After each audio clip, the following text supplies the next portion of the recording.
Hey guys, Dom here, Mustache Man, with another video to help you, the software developer, be awesome at sharing your thoughts and ideas with other people. Today we're going to follow on from the video that we had last time, which was about defining what we're looking for in our next role and our next position. And we're going to use that information because we're going to make that part of our first contact with a recruiter. Now, generally, if you send your CV, or post your CV rather, to a job board or LinkedIn, you're going to get flooded with a lot of phone calls, and you'll spend a lot of time either ignoring them, hoping they go away, or being frustrated because they just don't know the terminology that's on your CV.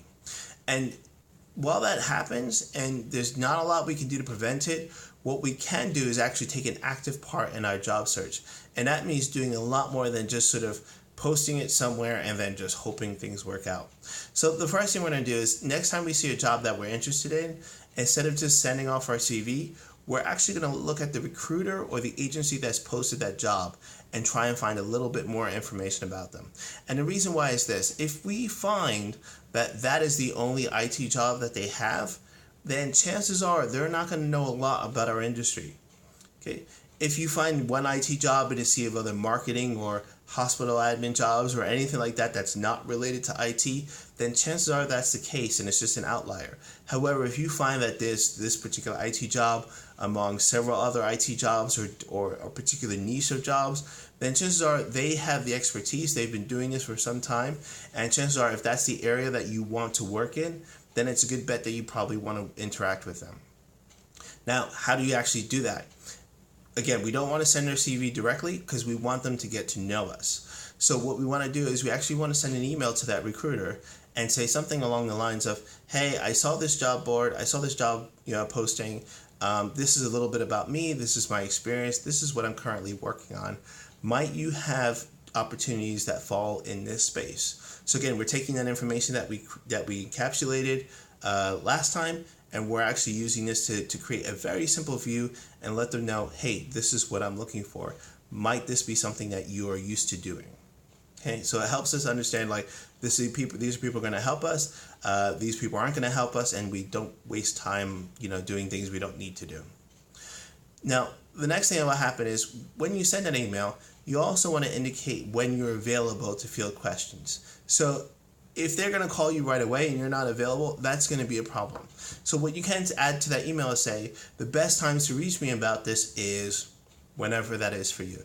It's either at lunchtime, before you go to work, at the end of the day, on a particular day, whatever your schedule is, let them know that this is the best time to reach you at. Because if they call you outside those times and you don't respond, they're not frustrated and you're not frustrated because you're interrupted inside what you're actually trying to do currently. So take ownership of that and say, hey, this is when I'm available.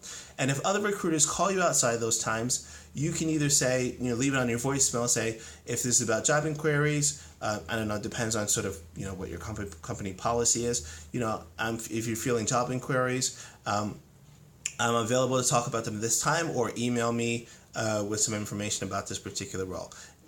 What you're doing is you're taking ownership of it. Again, you're taking responsibility of going, this is my career, this is important to me, and so in order for me to give my maximum focus on it, this is what I need to do. So think about it. When you code, you know that you need your 2 cups of coffee, you need your desk oriented in this way, you need your terminal set up in this way, you need your IDE in this way for maximum productivity. The same thing works for when you're finding a job.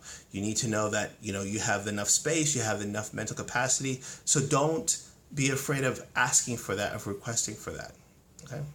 So I know there's a couple of things, and if you're struggling with how do you write this email or what you need to say, what I've actually done is I've created a few templates that you can download and use.